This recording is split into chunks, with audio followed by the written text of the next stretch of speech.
Bonjour, je suis Patrick Lévesque et bienvenue aux nouvelles Max Info du 13 mars 2015. En manchette cette semaine, un succès pour la 4e édition de la journée Plaisir d'hiver à Mont-Louis, coupure au ministère de la Faune, une nouvelle perte d'expertise pour la région, Animation Jeunesse Haute-Gaspésie a fait bouger les jeunes durant la relâche, le ministère des Transports du Québec annonce les investissements routiers en région, la tournée des anciens Canadiens de passage à Murdochville et Cultivar, l'événement gaspésien en culture. Bonne émission.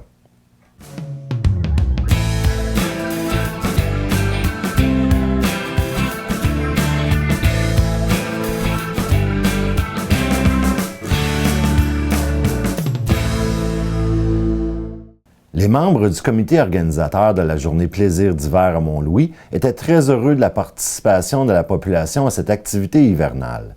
Télé-Soleil était sur place. Voici notre reportage. Plus de 200 personnes se sont déplacées pour participer à la 4e édition de la journée Plaisir d'hiver organisée par le comité Splash de Mont-Louis. L'événement a eu lieu le 28 février dernier sur les terrains du centre communautaire Jules Drouin. Les membres du comité organisateur avaient préparé de nombreuses activités pour que des jeunes et moins jeunes puissent profiter de cette journée hivernale. Parmi ces activités, il y avait notamment un tournoi de hockey adulte qui a été remporté par une équipe de Murdochville, une partie de hockey pour les jeunes, de la glissade, un jeu de poche géant, de la tire sur neige, du patinage libre, de la peinture sur neige, un souper cipaille et la désormais traditionnelle piñata qui était grandement entendue par les enfants. Guy Bernatchez, qui est membre du comité Splash de Mont-Louis, nous parle de l'événement et explique pourquoi le comité a tenu à organiser une 4e édition de cette journée d'activité. Nous sommes en compagnie de Guy Bernatchez, qui est un des membres du comité Splash. Bonjour Guy. Bonjour, bonjour. C'est le plaisir d'hiver aujourd'hui. C'est organisé par le Splash. C'est quoi le Splash exactement? Le Splash, c'est un organisme à but non lucratif formé de bénévoles qui veulent faire des activités dans la place pour les jeunes et les moins jeunes. Splash, c'est les sports, les loisirs, l'art, la culture. Et puis, on essaie de faire au moins 2 activités par année. Nous autres, on fait les plaisirs d'hiver, qui se passent là, la première fin de semaine de la relâche. Puis, on fait toujours une journée aussi l'été, à la halte routière, à la halte des Lions, près de la plage. Puis on essaie de faire 2 activités annuelles comme ça pour faire... Le but, là, c'est de faire des événements sociaux pour rassembler notre monde. Les jeunes, les moins jeunes, tout le monde se retrouve. Puis là, il y a du hockey pour les jeunes, la glissade, il y avait la tire d'érable cet après-midi, plein d'activités comme ça. Là. Le but, c'est de se réunir dans notre beau village. Une super belle activité. Ben, je vous remercie. C'est moi qui vous remercie. Le comité organisateur a tenu à remercier tous les bénévoles et commanditaires qui ont rendu possible la tenue de cette 4e édition et tout particulièrement les employés de la municipalité de Saint-Maxime-du-Mont-Louis qui ont préparé la glissade qui a été fort appréciée par les enfants présents. Le Conseil régional de l'environnement de la Gaspésie et des îles de la Madeleine s'inquiète de la perte d'expertise que risquent d'entraîner les récentes annonces de compression budgétaire dans le secteur faune du ministère des Forêts, de la Faune et des Parcs. Nous avons réalisé une entrevue avec M. Yannick Desbiens du Conseil régional de l'environnement de la Gaspésie et des îles de la Madeleine afin de mieux comprendre la situation. Nous nous entretenons avec M. Yannick Desbiens, qui est agent de communication et de gestion pour le Conseil régional de l'environnement de la Gaspésie et des îles de la Madeleine. Bonjour, M. Desbiens. Bonjour.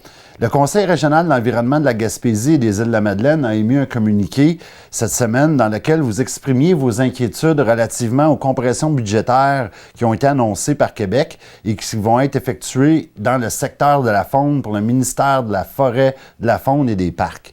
Qu'est-ce qui vous préoccupe le plus dans les compressions budgétaires annoncées? Donc, ce qui nous préoccupe le plus, évidemment, c'est vraiment la perte d'expertise scientifique, particulièrement sur des dossiers quand même assez sensibles. Donc, la perte d'expertise, elle va être irremplaçable. Cette perte d'expertise-là scientifique au sein du ministère va avoir quel impact? En fait, il y a des biologistes, il y a énormément de postes de techniciens qui vont être coupés et il y a beaucoup aussi de biologistes qui vont perdre leur emploi des gens qui travaillent notamment là, dans des dossiers très importants comme celui des espèces menacées, celui des impacts des changements climatiques sur la biodiversité, la montaison des poissons dans le Saint-Laurent. Donc, c'est énormément de dossiers qui sont quand même très importants et dont les personnes ressources, là, où une bonne partie des personnes ressources seront mises à pied. Ces personnes ressources-là, dans le fond, informent également le gouvernement lorsque le gouvernement prend des orientations, quand le gouvernement met en place des mesures. Est-ce que ça veut dire que le gouvernement va être moins au fait de ce qui se passe sur le terrain? Absolument. Le gouvernement et la population en général, il y a des éléments qu'on ne saura pas dans l'évolution des populations fauniques. Ça, c'est certain. On va avoir des données qui vont s'arrêter peut-être en 2015 et ensuite les données vont être beaucoup moins précises à partir de ce moment-là. Dans un contexte où les projets pétroliers sur Terre comme en mer se développent très rapidement, on trouve que c'est quand même un très grand risque de perdre cette expertise-là sur notre faune et la biodiversité. Est-ce que, selon vous, le gouvernement a bien mesuré les impacts et surtout les conséquences que va avoir la décision de couper ces expertises-là au sein de son ministère? Nous, on pense que c'est vraiment une décision qui est à courte vue. Un manque de vision pour l'avenir, parce que les impacts liés à ces coupures-là pourraient non seulement être très durables dans le temps, mais dans certains cas irréversibles. Et il y a des impacts, évidemment, qui sont environnementaux, donc sur la faune, mais ça entraîne également des impacts sur l'économie. Donc, si on parle de chasse et pêche, de pêche sportive, de pêche commerciale aussi, c'est toutes des activités qui dépendent de la faune et qui rapportent quand même des très grosses sommes d'argent dans la région et dans d'autres régions aussi. Est-ce qu'on a au niveau régional pour la Gaspésie des initiatives qui ont été mises de l'avant par des organismes ou des associations qui vont être menacées par ces compressions-là? Ouais, entre autres, là, on parle de tout le dossier du bar rayé. Vous savez, c'est assez récent, là. Il y a eu une réimplantation du bar rayé, puis depuis l'an dernier, on a quelques droits de pêche là, qui ont été accordés. On a évalué là, dernièrement que le bar rayé pouvait, entre autres, être une menace potentielle pour le homard. Donc là, l'équipe qui était chargée d'étudier ça va être largement diminuée, sinon complètement éliminée. Donc, à ce moment-là, on ne pourra pas continuer de vérifier les impacts sur les populations d'homards, ce qui fait que est-ce qu'on va pouvoir gérer la ressource de bar rayé comme il faut, de façon à ne pas nuire à une autre ressource? Si on n'a pas les informations, évidemment, on ne le pourra pas. Ce qui veut dire que le gouvernement va vraiment aller à l'aveuglette dans tout ce qui concerne la faune? Je ne veux pas prêter d'intention, évidemment, au gouvernement qui dit, lui, que c'est plus des changements structurels au niveau du ministère, mais forcé d'admettre qu'avec la quantité de biologistes et de techniciens qui seront perdus, sans compter les agents de la faune qui déjà avaient été victimes de coupes l'an dernier, il y aura encore des postes non renouvelés. C'est sûr que autant pour l'expertise, la connaissance de la faune et la surveillance aussi, il va y avoir des grands manquements. Est-ce qu'on sait comment les compressions vont se traduire au niveau de la direction régionale de la Gaspésie et de la Madeleine? Est-ce qu'on va perdre des ressources terrain? Plutôt sur le terrain. On parle plutôt en région là, de postes de techniciens, mais les postes de direction semblent rester. Donc, les personnes en charge des dossiers dans la région, de ce qu'on comprend, vont garder leur poste, mais les personnes sur le terrain qui vont faire le travail terrain, eux, ne seront plus là. Donc, c'est à se questionner à savoir comment les dossiers vont pouvoir continuer de cheminer. En terminant, est-ce que le Conseil régional de l'environnement a l'intention de sonner l'alarme, a l'intention de faire des représentations auprès des autorités gouvernementales pour réduire l'impact de ces compressions-là? Bien, évidemment, nous, la diffusion d'informations est toujours notre premier moyen, comme on l'a fait avec les communiqués. On est aussi membre d'un réseau là, à travers tout le Québec qui englobe 16 conseils régionaux de l'environnement. Les moyens, pour l'instant, ne sont pas déterminés, mais j'imagine qu'il y aura probablement des correspondances avec le ministère ou certains ministres ou autres autorités. À ce moment-ci, on n'a pas les moyens précis encore de déterminer. Bien, je vous remercie beaucoup, M. Desbiens. On va suivre le dossier de près. Animation Jeunesse Haute-Gaspésie a décidé de faire sortir les jeunes durant la semaine de relâche. En effet, l'organisme a offert plusieurs activités extérieures qui ont été fort appréciées par les jeunes et leurs parents. Animation Jeunesse Haute-Gaspésie a offert une programmation spéciale d'activités pour souligner la semaine de relâche scolaire. La programmation d'activités comprenait notamment une sortie à l'anneau de glace Germain Bernatchez à Marsoui, une sortie de ski et glissade sur tube à Capcha, une journée rallye recherche et glissade à Mont-Saint-Pierre, un biathlon amical à Madeleine et finalement une journée de randonnée en raquette à Mont-Louis. Lors de son passage à Mont-Louis, Animation Jeunesse Haute-Gaspésie a convié les jeunes et leurs parents à parcourir les sentiers de la vallée des Pins Blancs.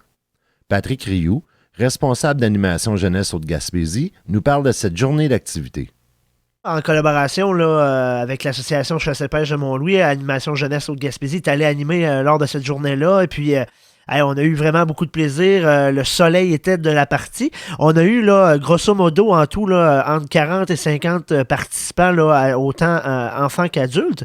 Mais au niveau des enfants, là, moi, j'ai comptabilisé 25 jeunes. Donc, on peut considérer que c'est une activité qui a connu un grand succès. Sur place, là, on avait préparé là, un petit rallye recherche là, à saveur hivernale. Les jeunes avaient à répondre là, à 5 ou 6 questions, suivi d'une épreuve de souk à la corde à laquelle s'est joint plusieurs parents. Donc, on a vu le caractère compétitif et sportif de plusieurs parents sur les images. Donc, ça a mis une belle touche à la journée. Et ça a été suivi d'une petite animation là, suite au dîner hot dog là, fourni par l'association Chasse et Pêche. Moi, j'ai animé quelques jeux supplémentaires dans l'après-midi de ballon très simples là, pour animer les plus petits.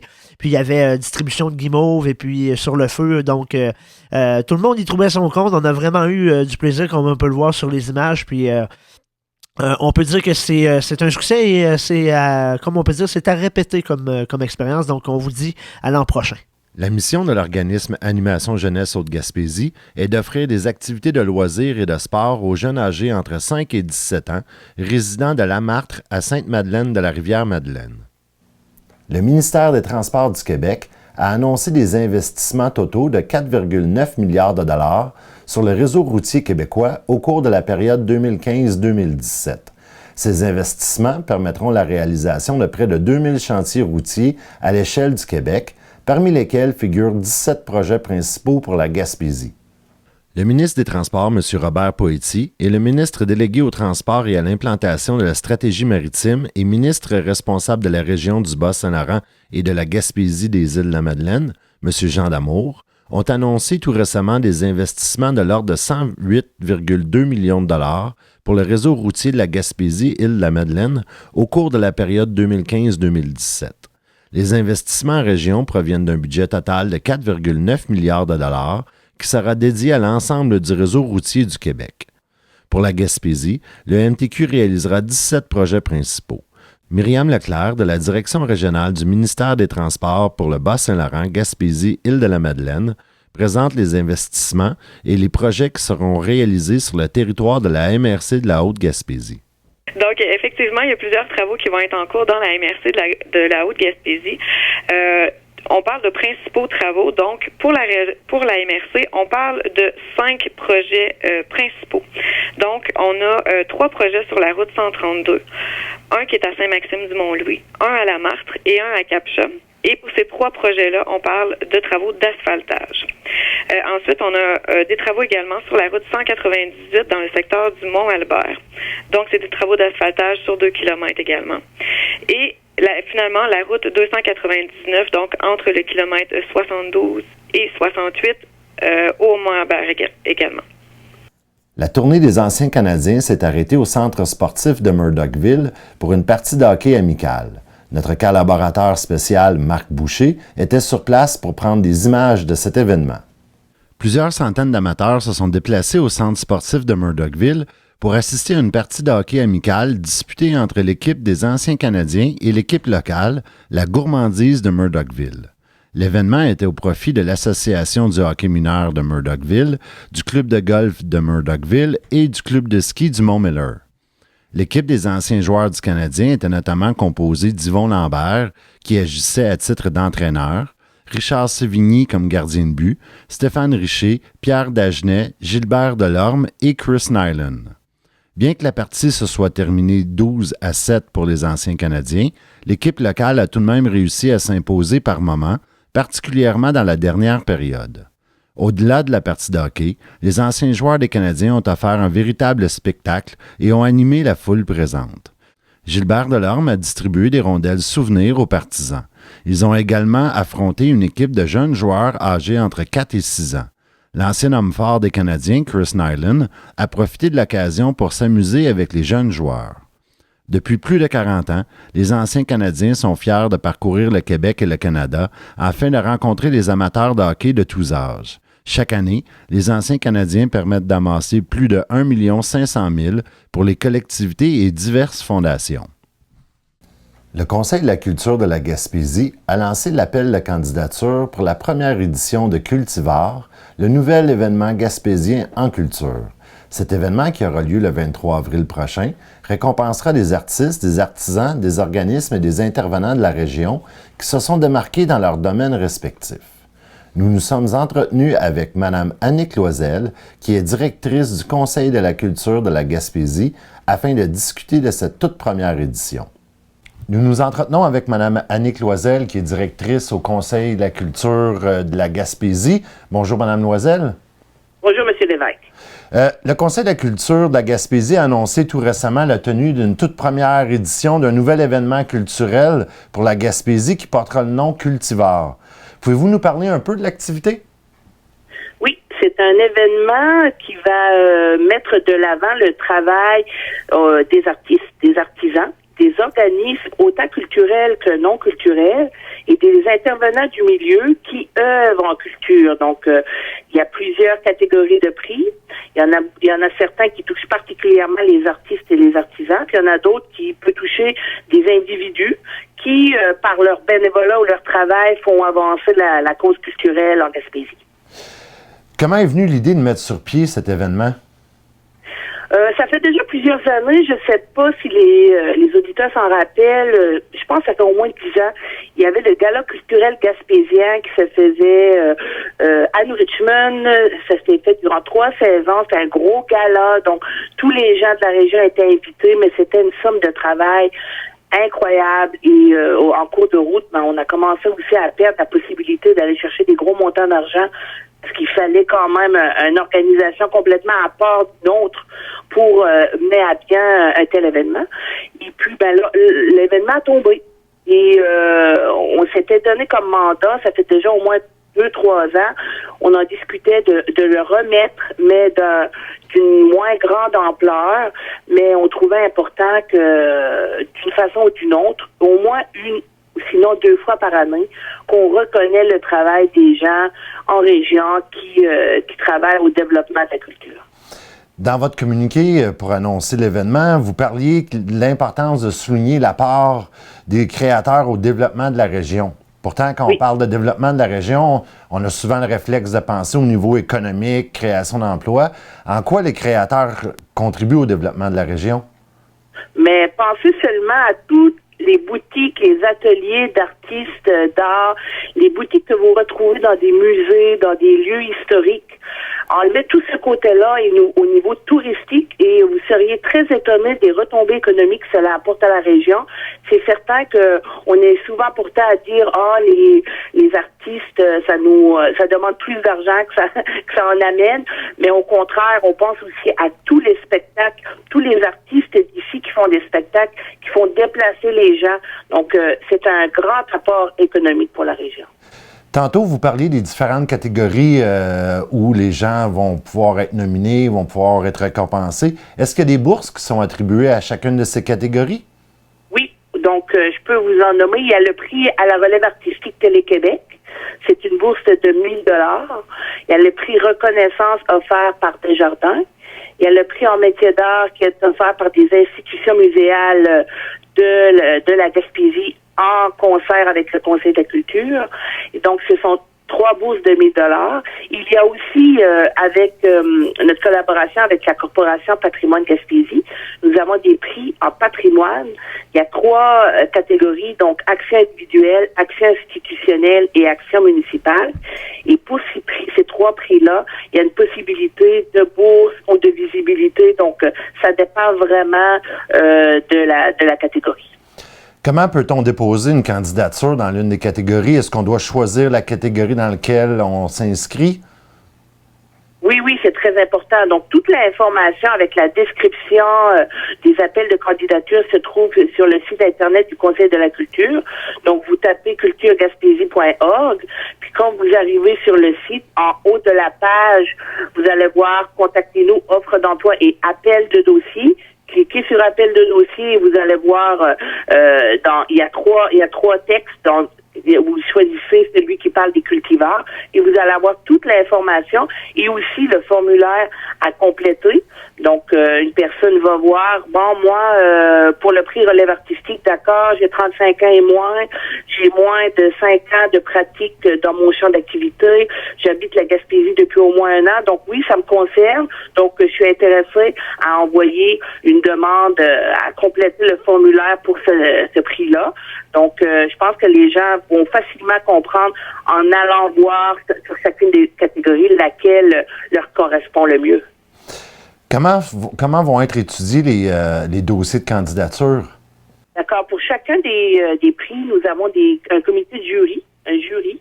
Et puis, pour plusieurs des comités, on a une personne du Conseil de la culture. Sinon, ce sont des gens de la société civile, donc un directeur des réseaux muséales, une personne qui travaille en culture. Donc, on a essayé d'avoir vraiment, je vous dirais, une variété de personnes qui connaissent le milieu. Et puis, ces gens-là vont se rencontrer.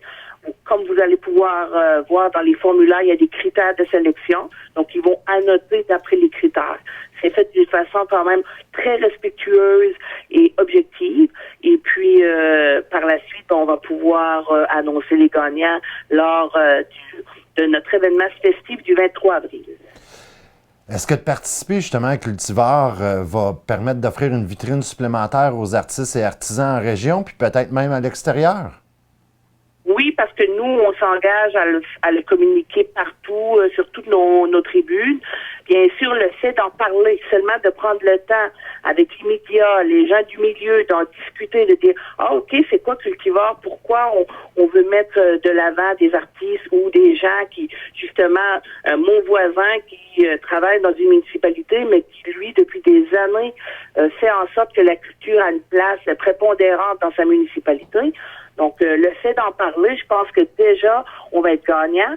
Et par la suite, les gagnants, les finalistes, on va les mettre de l'avant pour leur offrir une belle visibilité au cours de l'année. Comme ça, je pense que ça va leur donner un coup de main, mais ça va aussi donner peut-être le goût à des artistes qui sont moins portés à aller de l'avant ou à se faire connaître, qui travaillent plus dans un milieu fermé, peut-être justement de faire un pas en avant pour se faire connaître de tous les gens de la région. Est-ce qu'on doit être membre du Conseil de la culture pour déposer un bulletin de candidature? Pas du tout. Pas du tout. C'est ouvert à tous les gens qui habitent sur le territoire gaspésien et ça dépend de chacun des prix, comme je vous disais, des catégories. Vous allez voir si vous concordez avec ce qui est demandé comme critère. On vous invite à faire un dépôt de candidature. Cependant, comme vous êtes en campagne d'adhésion, on va pouvoir dire aux gens que c'est important d'être membre de notre Conseil de la culture.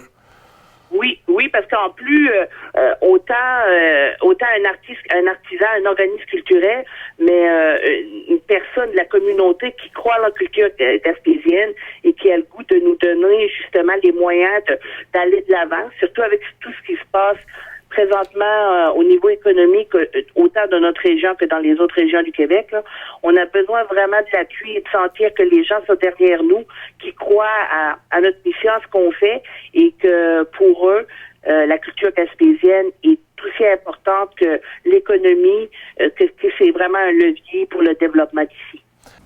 Si vous avez des nouvelles, des commentaires, des suggestions à nous transmettre, veuillez nous contacter à Télésoleil, soit par la poste au casier postal 37, Mont-Louis, GOE1TO, soit par courriel à télésoleil@globetrotter.net ou soit directement au bureau au 1 première avenue Ouest à Mont-Louis. La date limite de tombée est le mardi midi. Ce bulletin de nouvelles est aussi disponible sur le site de Télésoleil au www.télésoleil.com dans la section Bulletin de nouvelles. Nous vous remercions de votre attention et à la semaine prochaine.